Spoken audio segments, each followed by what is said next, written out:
যে মানুষটা কখনো কাউকে ঠকাতে চায় না সেই মানুষটাই প্রত্যেকটা জায়গা থেকে ঠইকা আসে।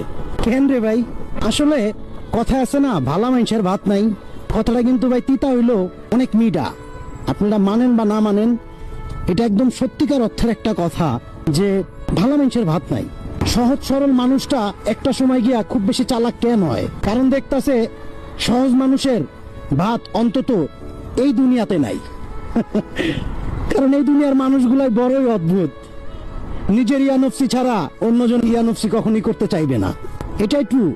থাকে না অনেক সময় অনেক মানুষ অনেক ধরনের সিচুয়েশন নিজ থেকে ক্রিয়েট করে, বাট কয়জনই বা এই ধরনের কষ্ট সহ্য করতে পারে বলেন আমারে? পারে কেউ? আমি, আপনি, আমরা যারা এই ধরনের বিষয়গুলো নিয়ে অনেক চিন্তা করি, মন খারাপ করি, লাভ আছে কোনো বলেন তো?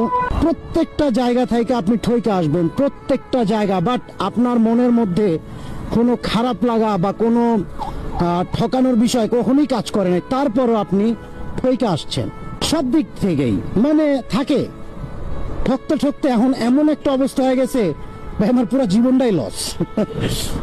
এন্ড দ্যাটস ওয়াই কথাগুলো বলা যে কখনো কারো ভালো ছাড়া খারাপ কখনোই চাই নাই, তারপরও মানুষ আমার খারাপ চায়। আমি কখনো কোনো মানুষকে ঠকানোর চেষ্টা করি নাই, বাট আমি প্রত্যেকটা জায়গা থেকে ঠইকে আসছি। যার